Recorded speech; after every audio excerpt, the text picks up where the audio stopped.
Todavía no se ve, ¿no? No, sí, ya estamos viendo, doctor, la diapositiva. Ah, ya están viendo. Ya.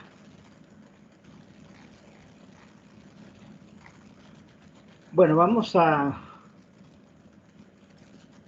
iniciar. Yo no lo veo, ese es el problema. Pero bueno, vamos a iniciar la clase teórica. No sé si están viendo ya la primera lámina. Sí, sí, doctor.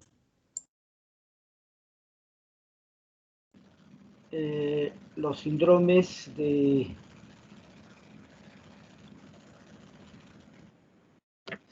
aparato locomotor y del tejido conectivo, ¿sí?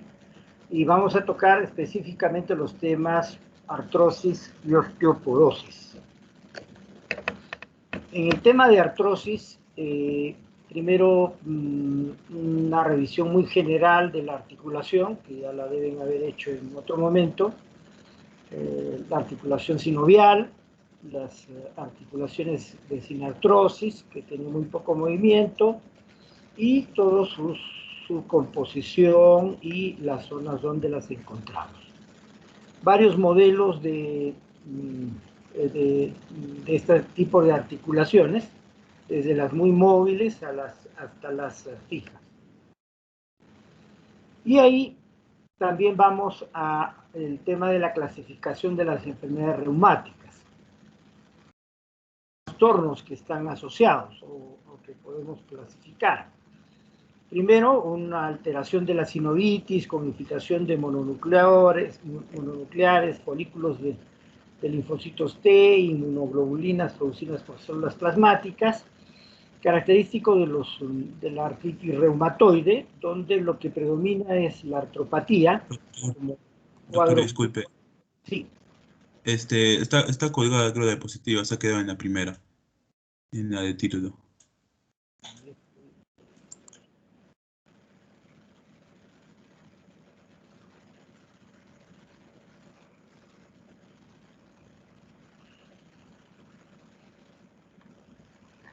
¿Ahora está mejor?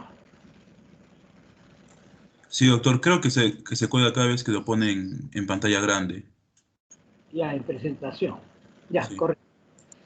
Entonces estábamos en el tema de esta afección sinovial compleja con diversos tipos de infiltrados, que es la artritis reumatoide, donde predomina el daño articular como cuadro clínico, y en el trasfondo está la enfermedad sistémica.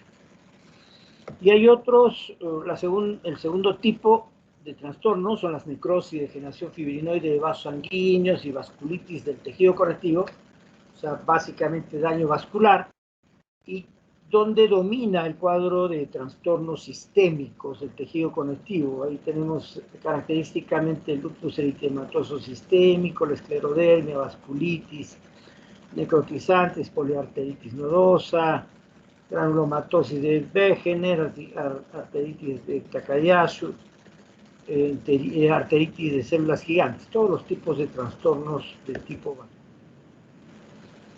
La intesopatía es más ligada a los ligamentos que están insertados en el hueso, y ahí tenemos las espondiloartropatías, modelos, espondilitis anquilosante, artritis psoriásica y otros. La sinovitis inducida por cristales, la gota, la pseudogota, la enfermedad por depósito de apatita, y el tema que tratamos hoy día, la degeneración del cartílago y la estructura ósea, que es la artrosis. Característicamente no hay signos inflamatorios y sistémicos, y predomina en miembros inferiores, y también puede haber afección de las interfalanges distales proximales, ¿sí? Algo del compromiso del metacarpo carpiana, y mucho menos o prácticamente no la muñeca. Hay una demostración ¿Cómo lo diagnosticamos? Mediante radiología podemos ver la proliferación ósea con espolones, la disminución del espacio articular que característicamente es en forma irregular y el líquido articular que es no inflamatorio. Otras afecciones son las infecciones bacterianas por varios gérmenes, la miositis, o sea, el infiltrado del músculo, necrosis muscular, atrofia de fibras, característica de polimiositis, dermatomiositis, otros trastornos locales como tendinitis, bursitis, tendinitis calcificada, lumbalgias, y otros trastornos generalizados, ya ahí tenemos la fibromialgia. Como características generales, es una artropatía no inflamatoria, excepto por un componente inflamatorio intermitente. ¿Qué quiere decir este componente inflamatorio intermitente? Que justamente las lesiones van a producir en algún momento inflamación local, nunca sistémica. El líquido sinovial es de tipo no inflamatorio, amarillento, claro. Los leucocitos no suben de 2000 por milímetro cúbico. Lo normal, sin embargo, es más bajo, 200. Y hay un bajo porcentaje de polimorfonucleares, alrededor de 25%. Las proteínas, la glucosa están normales, no hay cristales, los cultivos están negativos. Y hay varias formas de presentación aislada por en algunas articulaciones, primaria, que es generalizada, y erosiva. También puede producir una poliartritis asimétrica como un fenómeno secundario, y es importante ver antecedentes, ¿no? Por ejemplo, antecedente laboral, que está directamente asociado por posturas que tienden a dañar algunas articulaciones. La actividad doméstica también es importante, el tejido y otras actividades, la actividad recreativa, deportiva, todos los antecedentes son importantes. Como fisiopatología, el daño es multifactorial, ¿no? Hay características, el dolor es multifactorial, o sea, varias causas, ¿no? Hay irregularidad en el periósteo, presión en algunas zonas del hueso expuesto, hay microfracturas en las trabéculas, hay lesiones en ligamentos, distensiones de la cápsula sinovial, sinovitis ocasional, como hemos referido, inflamaciones de los tendones, las fascias, espasmo muscular, o sea, el dolor se atribuye a todo este conjunto. Y característicamente hay un desequilibrio entre la síntesis y degradación del cartílago, es decir, que se sintetiza y se va degradando, destruyendo, y ese desequilibrio va a producir alteraciones en el cartílago que van a producir mayor fricción, producir dificultad en el movimiento, varias alteraciones. Puede ser primaria o secundaria, y en personas mayores de 40 años característicamente el dolor se asocia a rigidez articular.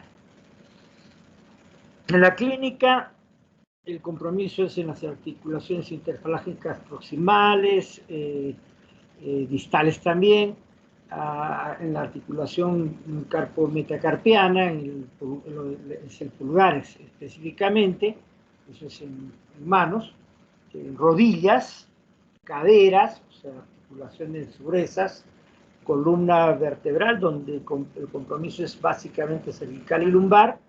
Característicamente no hay sacroileitis, y también puede comprometerse la primera articulación metatarsofalágica, dedo gordo del pie.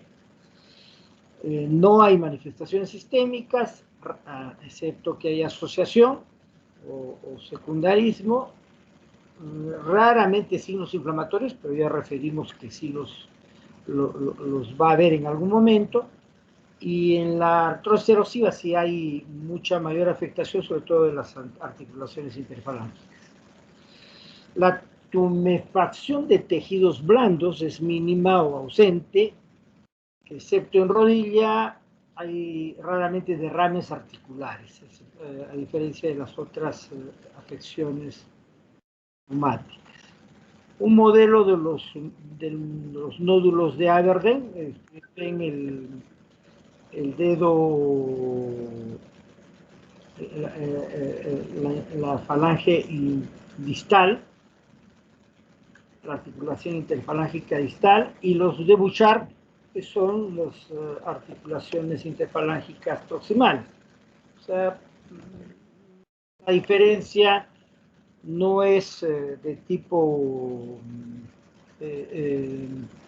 anatómico, nada, simplemente es la localización.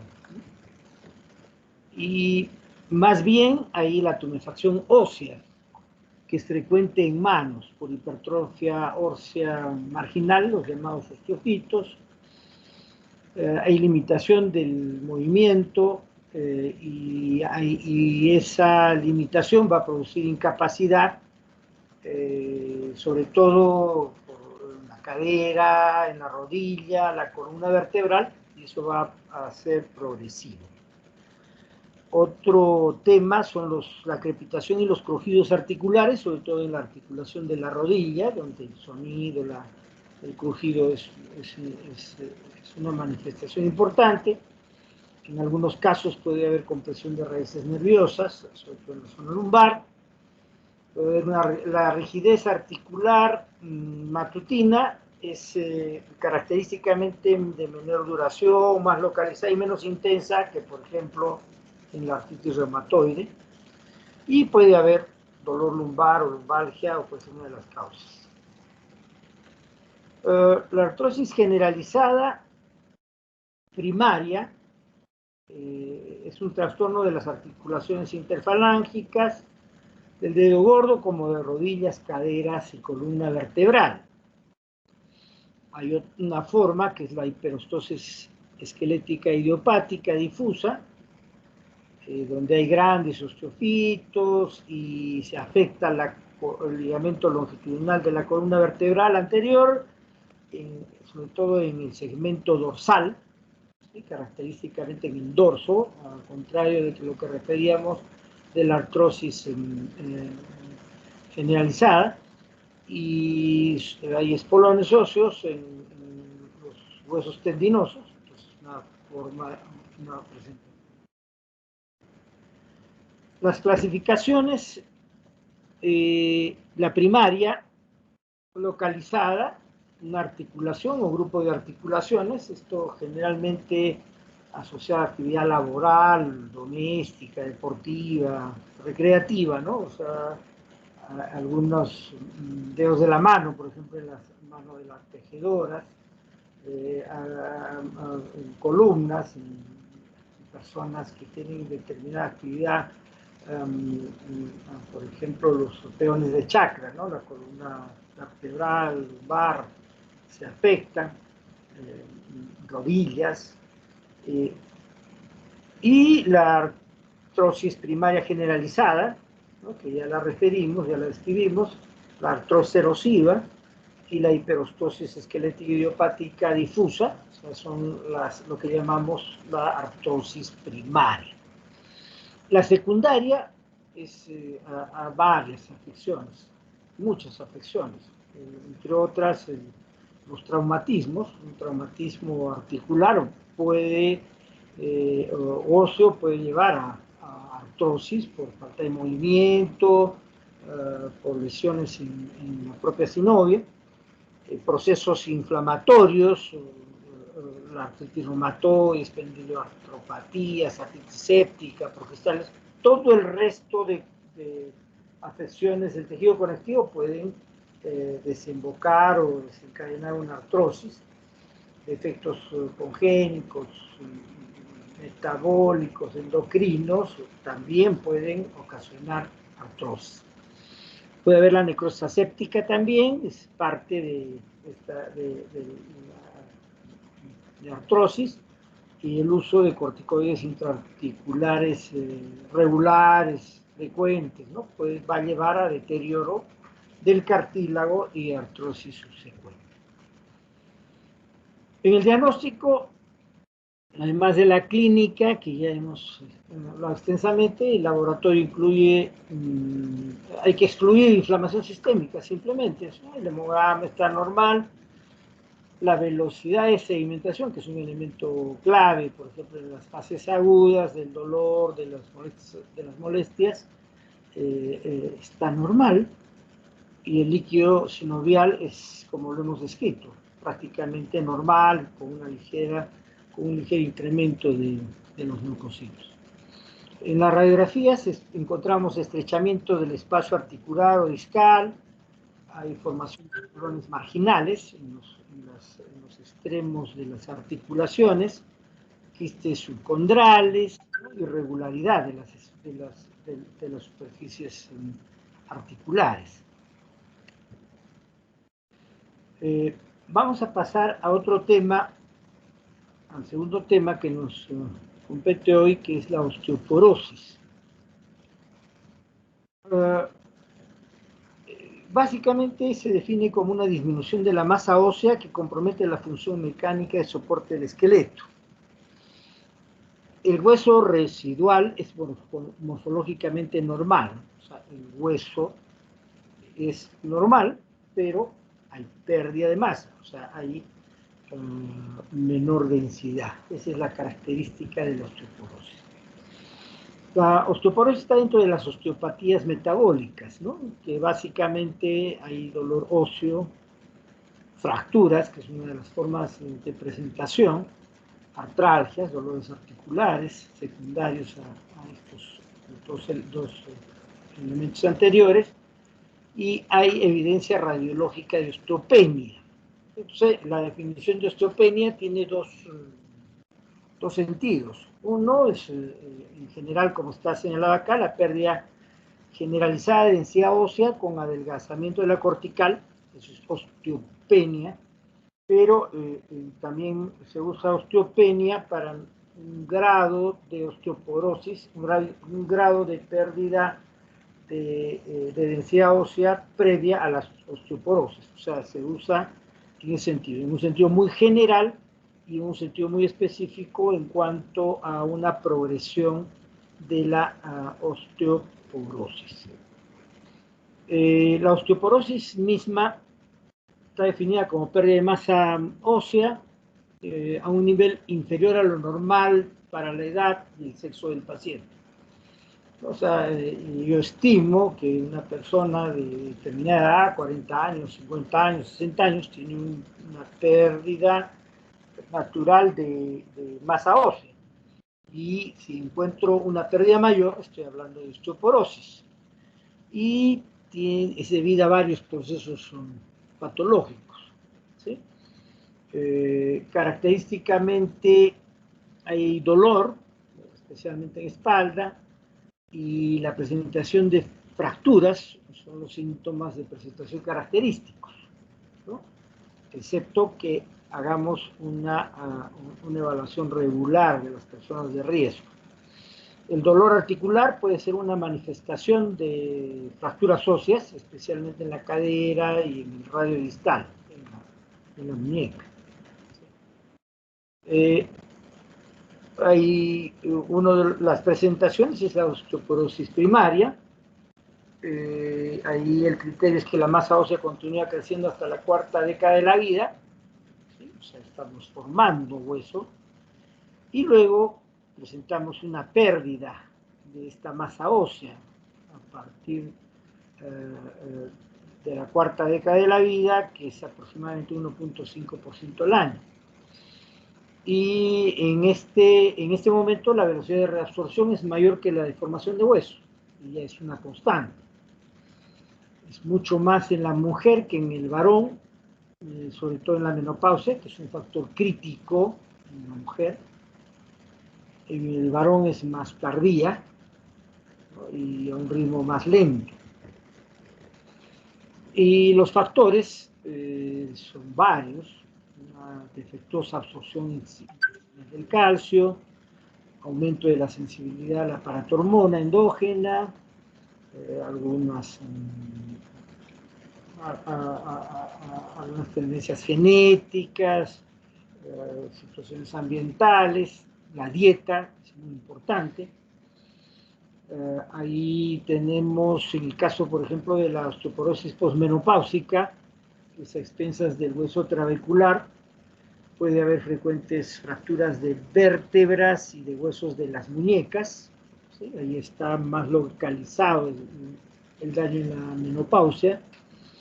Y en la osteoporosis senil, en la octava década, a partir de los 70 años, y ya esto compromete a ambos sexos, ya es más bien hueso cortical y trabecular, o sea, los dos componentes óseos, y afecta más al cuello y las áreas intertocanterias del fémur, ¿sí? Fémur, y ahí tenemos ya las fracturas de fémur. En la osteoporosis secundaria hay muchos factores relacionados, ¿no? La inmovilización, o sea, pacientes que están inmovilizados por tiempos prolongados, la ingravidez, la disminución de la gravedad, es importante, es un elemento, por ejemplo, de los astronautas que se ha evidenciado, y varias anomalías endocrinas, el exceso de glucocorticoides, el síndrome de Cushing, o la administración iatrogénica o excesiva de corticoides por tiempos prolongados, por otras situaciones. Eso va a producir interferencia y pérdida de tejido óseo. La tirotoxicosis, el hipertiroidismo, las deficiencias hormonales, estrógenos, por ejemplo, testosterona en el varón en algún momento, la diabetes mellitus con sus componentes complejos, metabólicos, la acromegalia como un tema secundario, la posmenopausia que ya la relatamos, el hiperparatiroidismo. Y hay otros factores genéticos como osteogénesis imperfecta, síndrome de Marfan, homocistinuria, síndrome de Ehlers-Danlos, mucho menos frecuentes.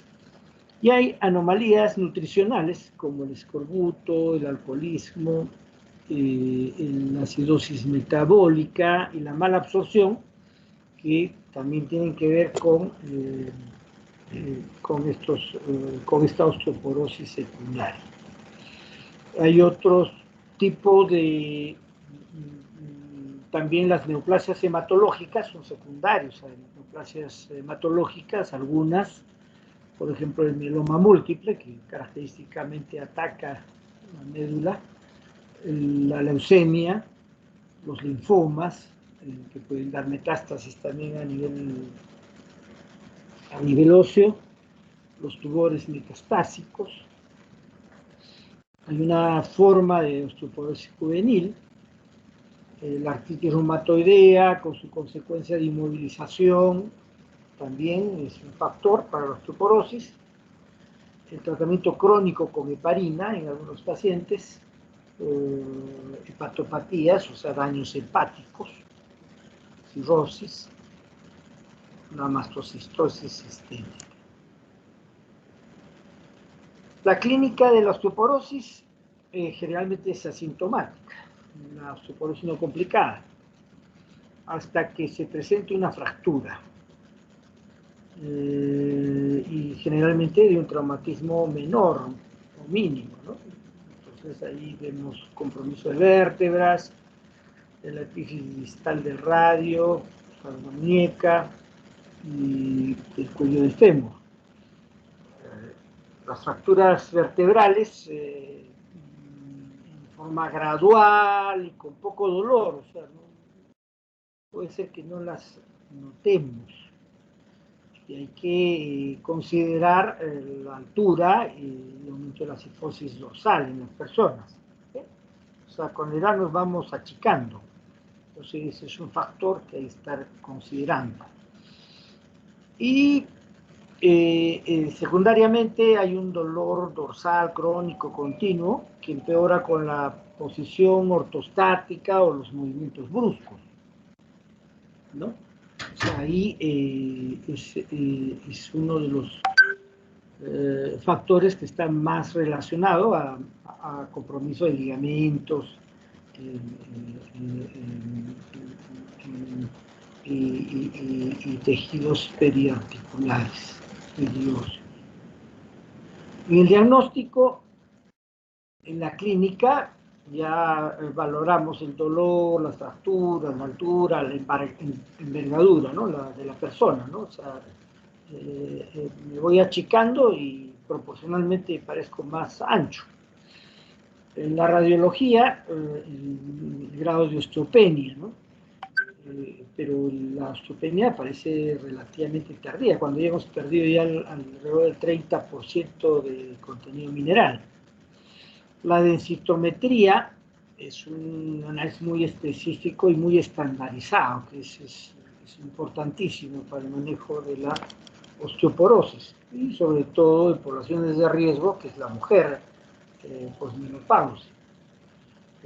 Ya se puede usar gamografía ósea y estudios biópsicos, y característicamente la osteoporosis está normal, el calcio, el fósforo, la fosfatasa alcalina, la paratormona, el calcio y la hidroxiprolina en orina. Es decir, su componente es más multifactorial, no hay una evidencia de una disminución o alteración de estos valores. La fosfatasa alcalina se nos puede elevar si tenemos fracturas recientes, ¿no? Una fractura va a ocasionar liberación de fosfatasa alcalina. En el diagnóstico diferencial tenemos otras afecciones entre estas osteopatías metabólicas, la osteomalacia, clave, donde vamos a encontrar característicamente hipocalcemia, hipofosfatemia, elevación de fosfatasa alcalina. Vamos a ver una enfermedad subyacente compatible, o vamos a ver y están afectadas todas las vértebras y en un mismo patrón, hay un patrón característico.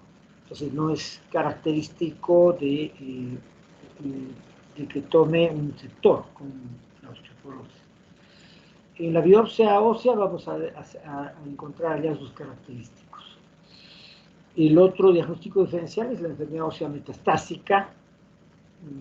Ahí vamos a encontrar ubicaciones en sitios no habituales para osteoporosis por encima de D9, de la vértebra dorsal 9.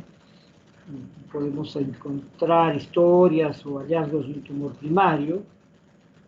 Vamos a encontrar características de alteración del caso sérico urinario, y ahí tenemos que usar ya gamografías con isótopos, o sea, marcadores muy específicos para neoplasias. La biopsia ósea nos puede servir en el caso que no por otros medios. Otro diagnóstico diferencial es la enfermedad de Payet de tipo lítico. El diámetro óseo está aumentado, sí hay alteración del hueso, y las fosfatasas alcalinas aumentadas característicamente. Ahí aparece también alrededor de los 40 años, por eso es importante hacer un diagnóstico diferencial. Y hay algunas formas tardías también de osteogénesis imperfectas, y ahí la diferencia la encontramos por las vías. Más detalles de osteomalacia, no era el tema, pero sí vemos que ahí hay un exceso de hueso desmineralizado por deterioro de la mineralización ósea. Característico el dolor óseo, sensibilidad en la pelvis, en la columna vertebral, costillas y extremidades inferiores.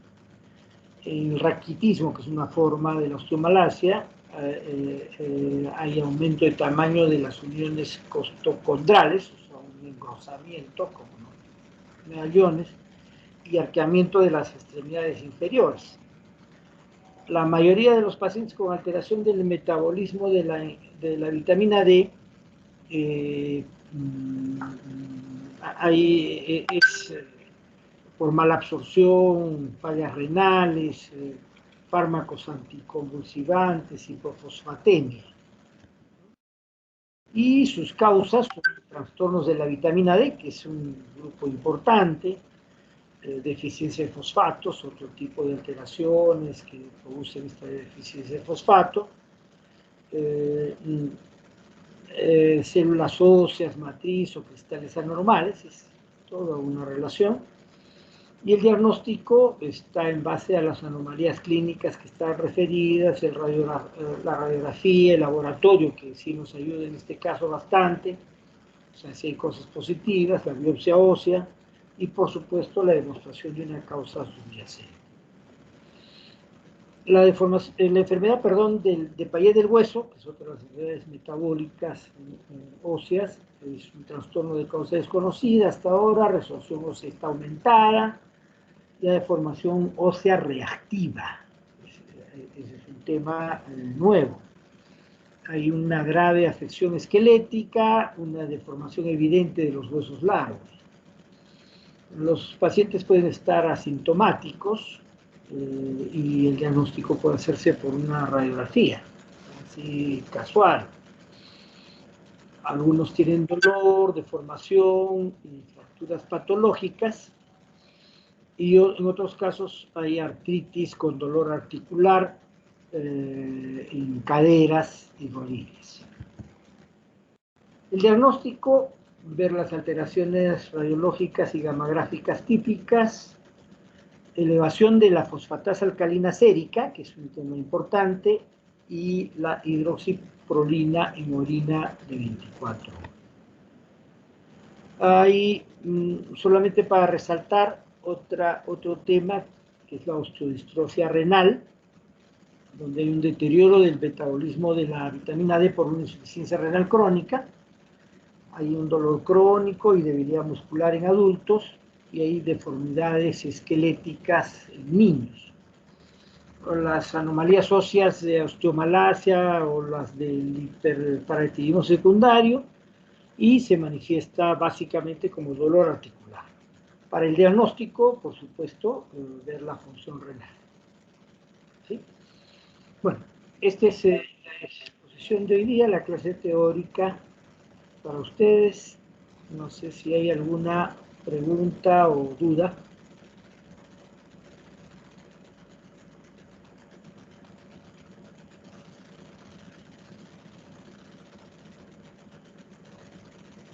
Bueno, entonces ahí... Doctor. Listo, muchas gracias. Muchas gracias, doctor. Gracias. Gracias, doctor.